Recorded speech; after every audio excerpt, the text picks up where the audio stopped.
இந்த வீடியோவில் SQL queries எப்படி எழுதலாம் அப்படின்னு பார்ப்போம். நான் ஆல்ரெடி சிஸ்டமில் எக்ஸாம்பிள் சர்வர் இன்ஸ்டால் பண்ணியிருக்கேன். ஸோ நான் வந்துட்டு சர்வரை மட்டும் ஸ்டார்ட் பண்ணிக்கிறேன். MySQL ரெண்டையுமே ஸ்டார்ட் பண்ணிவிட்டு இதில் இருக்கக்கூடிய இந்த அட்மின் அப்படின்றத கிளிக் பண்ணணும். கிளிக் பண்ணோன்னா இந்த PHP myadmin பேஜ் ஓப்பன் ஆகும்.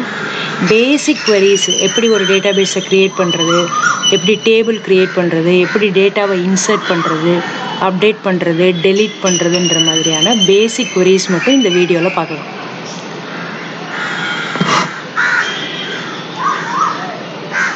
இந்த மாதிரி ஓப்பன் ஆன உடனே இந்த இருக்கக்கூடிய இந்த SQL அப்படின்றத கிளிக் பண்ணணும். இதெல்லாம் வந்துட்டு ஏற்கனவே இருக்கக்கூடிய டேட்டாபேஸோடைய பேர் இதில் காட்டும். நான் வந்துட்டு இன்றைக்கி புதுசாக ஒரு டேட்டாபேஸை க்ரியேட் பண்ணுறேன். ஸோ அதனால் SQL அப்படின்றத கிளிக் பண்ணோம் அப்படின்னா அந்த query எழுதக்கூடிய அந்த விண்டோ ஓப்பன் ஆகுது. ஃபஸ்ட்டு நான் ஒரு டேட்டாபேஸை க்ரியேட் பண்ணணும். இன்றைக்கி பேப்பரில் வந்திருக்கக்கூடிய IPL மேட்சோடைய பாயிண்ட்ஸ் டேபிளை வச்சு தான் நம்ம ஒரு டேபிளை க்ரியேட் பண்ண போகிறோம். என்னுடைய டேட்டாபேஸ்க்கு பேர் நான் IPL அப்படின்னு வச்சுக்கிறேன். டேட்டாபேஸை க்ரியேட் பண்ணணும்னா எப்படி query எழுதணும்? க்ரியேட் டேட்டாபேஸோடைய பேர் எழுதணும். க்ரியேட் டேட்டாபேஸோடைய பேர் நான் IPL அப்படின்னு வச்சுக்கிறேன். கொடுத்துட்டு இந்த இதை மட்டும் இப்போ நான் ரன் பண்ணால் போதும், எனக்கு டேட்டாபேஸ் க்ரியேட் ஆகிடும். இதை நான் ரன் பண்ணணும்.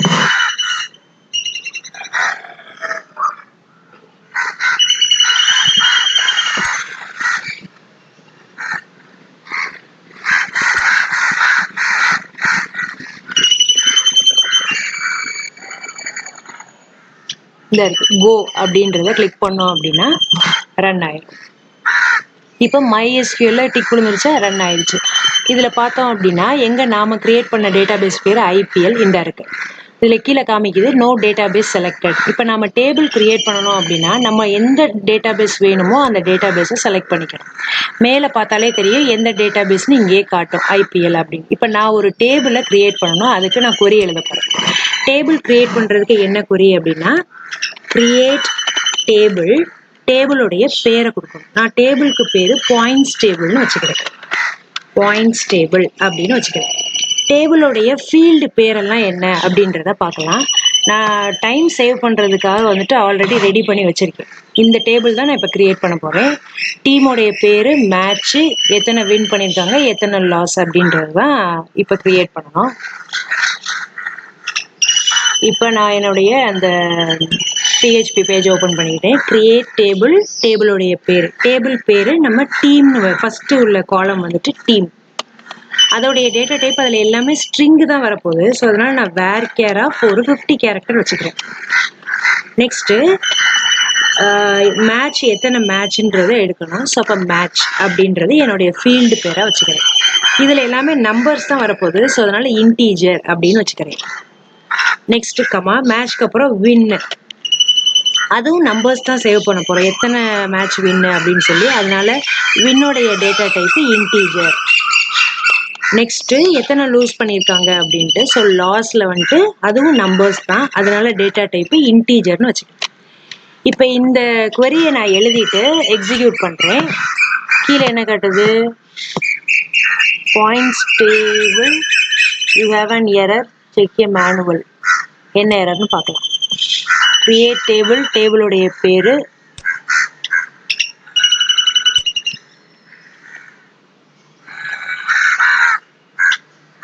Reserved keyword. மேட்ச்ன்றது ஒரு கீவேர்டு. ஸோ அதை வந்து நம்ம ஃபீல்டு பேராக யூஸ் பண்ண முடியாது. நான் வந்துட்டு மேட்சஸ் அப்படின்னு வச்சுக்கிறேன். இப்போ நான் வந்துட்டு ரன் பண்ணுறேன். இப்போ எனக்கு டேபிள் கிரியேட் ஆயிடுச்சு. இப்போ டேபிள் கிரியேட் ஆயிடுச்சா இல்லையா அப்படின்னு நான் செக் பண்ணுறதுக்கு செலக்ட் query-யை யூஸ் பண்ணிக்கிறேன். செலக்ட் ஸ்டார் ஃப்ரம் டேபிளுடைய பேர், டேபிள் பேர் பாயிண்ட்ஸ் டேபிள். இப்போ இந்த இதை வந்துட்டு நான் எக்ஸிக்யூட் பண்ணுறேன். டேபிளுடைய ஸ்ட்ரக்சர் காமிக்குதா? டீமு, மேட்சஸ், வின்னு, லூஸ், எத்தனை வந்து லாஸ் பண்ணியிருக்காங்கன்னா நாம் கிரியேட் பண்ண அந்த ஃபீல்டு பேர் மட்டும் காட்டும். இப்போ இதில் நான் டேட்டாவை இன்சர்ட் பண்ணணும். என்ன டேட்டாவை இன்சர்ட் பண்ணணும்? நான் ஆல்ரெடி ரெடி பண்ணியிருக்கக்கூடிய இந்த டேட்டாவை தான் நான் இன்சர்ட் பண்ண போகிறேன்.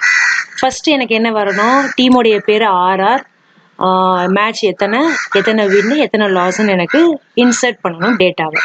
இப்போ நான் query எழுதுறேன் டேட்டாவை இன்சர்ட் பண்ணுறதுக்கு. இன்சர்ட் இன்டு டேபிள் நேம் அப்படி தான் query எழுதணும்.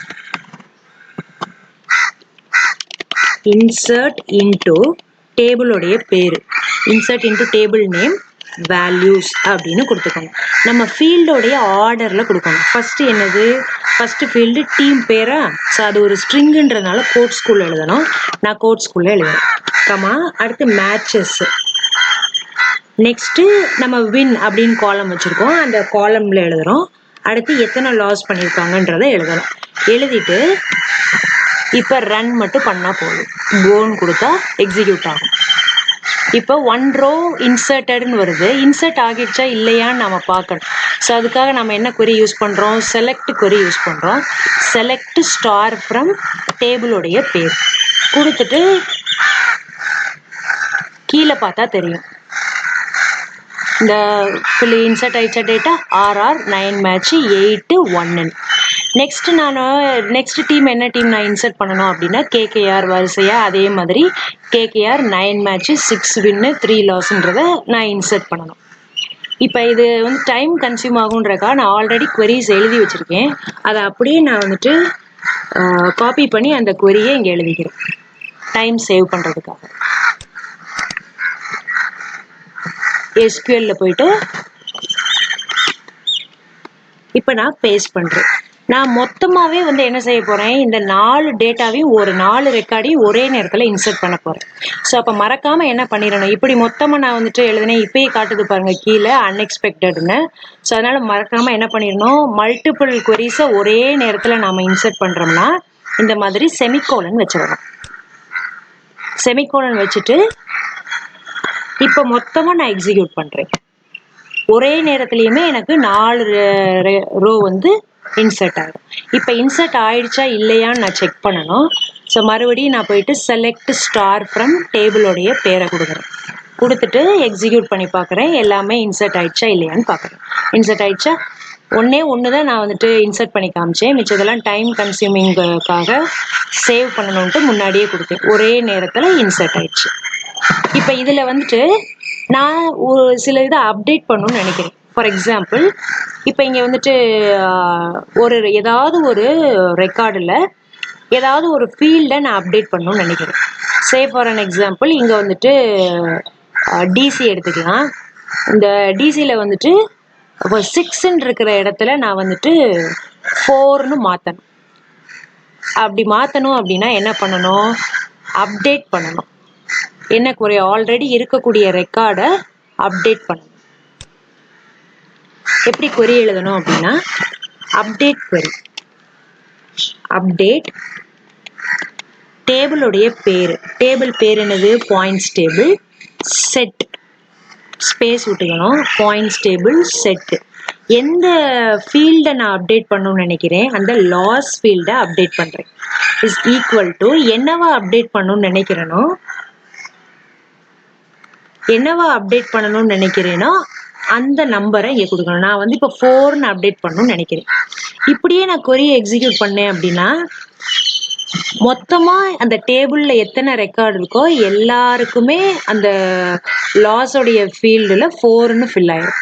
எனக்கு இப்போ டிசிக்கு மட்டும்தான் 4ன்னு ஃபில் ஆகணும். அப்போ நான் கண்டிஷனை வேர் கிளாஸில் கொடுக்கணும். வேர் என்ன கண்டிஷன் கொடுக்கணும், team, where team is equal to என்ன டீமோ அந்த டீமோடைய பேரை கொடுக்குறேன். அப்படின்னா என்ன அர்த்தம், எந்த டீம் வந்துட்டு டிசின்னு இருக்கோ அவங்களுக்கு மட்டும் இந்த காலம்ல 4ன்னு மாற்றணும்னு கொடுக்குறேன். இப்படி தான் அப்டேட் query எழுதணும். எழுதிட்டு எக்ஸிக்யூட் பண்ணுறேன். 1 ரோ அஃபெக்டடுன்னு காமிக்குது. அப்டேட் ஆயிருச்சா இல்லையான்னு செக் பண்ணணும். செலக்ட் query-யை யூஸ் பண்ணி செக் பண்ணிக்கலாம். இப்போ என்ன யூஸ் பண்ணுறேன், select query, select star from, இந்த கோட்ஸ் எல்லாம் தேவையில்லை, செலக்ட் ஸ்டார் ஃப்ரம் டேபிளோடைய பேர், டேபிள் பேர் பாயிண்ட்ஸ் டேபிள் கொடுத்துட்டு கோன்னு கொடுத்துட்டோம். கொடுத்தோன்னா முன்னாடி இங்கே பாருங்கள் இந்த இடத்துல 4ன்னு நாம் மாற்றினது இங்கே அப்டேட் ஆயிடுச்சு. இதுதான் வந்துட்டு அப்டேட் query. அப்டேட் queryயோட வேலை என்ன அப்படின்னா எக்ஸிஸ்டிங் ரெக்கார்டில் சில சேஞ்சஸ் பண்ணணும் அப்படின்னா அப்டேட் query-யை யூஸ் பண்ணி அப்டேட் பண்ணிக்கலாம். இப்போ எனக்கு இந்த எம்ஐ மட்டும் என்னுடைய பாயிண்ட்ஸ் டேபிள்ல இருந்து வேண்டான்னு நான் நினைக்கிறேன், ரிமூவ் பண்ணணும்னு நினைக்கிறேன். அப்போ நான் என்ன query யூஸ் பண்ணணும்? delete query யூஸ் பண்ணிக்கலாம். எப்படி எழுதணும்னா delete ஃப்ரம் டேபிளுடைய பேரு இப்படி கொடுத்தேன் அப்படின்னா மொத்தமாவே எனக்கு டேபிள்ல இருக்கக்கூடிய எல்லா ரெக்கார்டும் டெலீட் ஆகி வெறுமனே டேபிள் ஸ்ட்ரக்சர் மட்டும்தான் இருக்கும். இப்போ இதுக்கு நான் என்ன சொன்னேன், எனக்கு எம்ஐ மட்டும்தான் டெலீட் ஆகணும் அப்படின்னா நான் கண்டிஷன் கொடுத்துக்கணும், where team is equal to என்ன டீமோ அந்த டீமோடைய பேரை இங்க கொடுக்கணும். கொடுத்துட்டு இப்போ எக்ஸிக்யூட் பண்ணுவோம். Do you really want to execute delete அப்படின்னு கேட்குது. ஆமான்னு நம்ம ஓகே அப்படின்னு கொடுத்துட்டோம் அப்படின்னா delete ஆகும். delete ஆயிருச்சா இல்லையான்னு செக் பண்ணணும். select star from டேபிளுடைய பேர் கொடுத்துட்டு இப்போ go கொடுப்போம். பாருங்க இதுல எம்ஐ இல்லை, இப்படிதான் delete பண்ணணும். இப்போ நான் மொத்தமா இதுல வந்துட்டு மொத்தமாவே நான் delete பண்ணணும்னு நினைக்கிறேன். இதே delete query யூஸ் பண்ணி மீதி உள்ள மொத்தமா எல்லா ரெக்கார்டும் delete பண்ணிடுறேன். இப்போ எப்படி இருக்குன்னு பார்ப்போம்.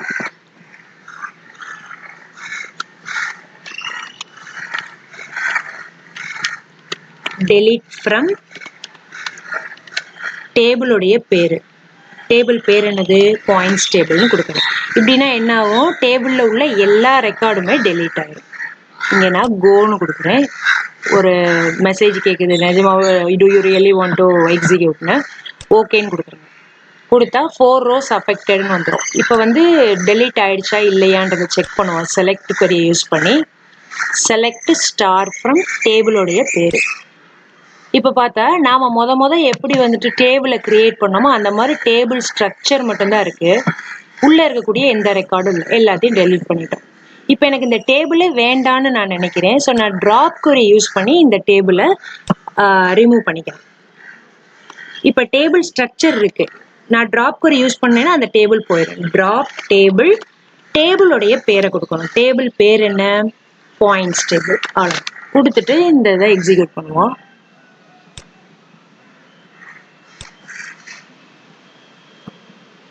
டேபிள் வந்து ட்ராப் ஆயிடுச்சு. இப்போ டேபிள் ட்ராப் ஆயிடுச்சா இல்லையா அப்படின்னு செக் பண்ணுறதுக்காக நான் என்ன பண்ணுறேன், செலக்ட் query யூஸ் பண்ணி செக் பண்ணிக்கிறேன். இப்போ எனக்கு எரர் வரும். ஏன் எரர் வருது, இல்லாத ஒரு டேபிளை வந்துட்டு நாம் வந்துட்டு வியூ பண்ணி பார்க்க சொல்கிறோம். செலக்ட் queryயோட வேலையே டேட்டாவை ரிட்ரீவ் பண்ணுறது தான். இங்கே என்ன எரர் வருதுன்னு பாருங்கள், பாயிண்ட்ஸ் டேபிள் டஸ் நாட் எக்ஸிஸ்ட்னு வருது. ஐபிஎல் டாட் பாயிண்ட்ஸ் டேபிள்னா ஐபிஎல்ன்ற டேட்டா பேஸில் பாயிண்ட்ஸ் டேபிள் அப்படின்றது இல்லைன்னு காமிக்குது. டெலீட் ட்ராப் பண்ணதுக்கப்புறம் அதை வியூ பண்ணி பார்க்க ட்ரை பண்ணும்பொழுது எரர் வரும். சரி, இப்போ எனக்கு இந்த டேட்டா பேஸே வேண்டாம்னு நினைக்கிறேன். இந்த என்னுடைய MySQL நிறைய டேட்டா பேஸ் இருக்கு, அதில் எனக்கு இந்த ஐபிஎல்ன்ற டேட்டா பேஸே வேணாம்னு நினைக்கிறேன். அப்போ நான் டேட்டா பேஸை ட்ராப் பண்ணணும்னு நினைக்கிறேன். எப்படி ட்ராப் பண்ணுறது, டேபிளை ட்ராப் பண்ணணும்னா query ட்ராப் டேபிள். இதே நான் டேட்டா பேஸை ட்ராப் பண்ணணும்னு நினச்சேன்னா ட்ராப் டேட்டா பேஸு, டேட்டா பேஸோடைய பேரை கொடுக்கணும். டேட்டா பேஸ் பேர் என்னது, ஐபிஎல் அப்படின்னு கொடுக்கணும். கொடுத்துட்டு இங்கே கோன்னு கொடுத்துரும். கொடுத்துட்டோம் அப்படின்னா டேட்டா பேஸ் போயிடுச்சு. இங்கே சைடில் பாருங்க, அந்த ஐபிஎல்ன்ற டேட்டா பேஸே இல்லை, ஐபிஎல்ன்ற டேட்டா பேஸே இல்லை. அவ்வளோதான். இவர் வந்து நோ டேட்டா பேஸ் செலக்டட்னு வந்துருச்சு. காரணம் நம்ம தான் ஐபிஎல்ல ட்ராப் பண்ணிட்டோம். இதுதான் பேசிக் queries. ஒரு டேட்டா பேஸ் எப்படி கிரியேட் பண்ணுறது, டேபிள் எப்படி கிரியேட் பண்ணுறதுன்னு பார்த்தோம். அதுக்குள்ளே ரெக்கார்டை எப்படி இன்சர்ட் பண்ணுறதுன்னு பார்த்தோம். அப்டேட் பண்ணுறது எப்படின்னு பார்த்தோம். ஆல்ரெடி எக்ஸிஸ்டிங் ரெக்கார்டை எப்படி அப்டேட் பண்ணுறதுன்னு பார்த்தோம். நெக்ஸ்ட்டு ஒரே ஒரு ரெக்கார்டை எப்படி டெலீட் பண்ணுறது, மொத்த ரெக்கார்டையும் எப்படி டெலீட் பண்ணுறதுன்னு பார்த்தோம். கடைசியாக வந்துட்டு டேபிளையும் ட்ரா பண்ணிட்டோம், டேட்டா பேஸையும் ட்ரா பண்ணிட்டோம். இதுதான் பேசிக் SQL queries. I'll see you in the next video. Thank you.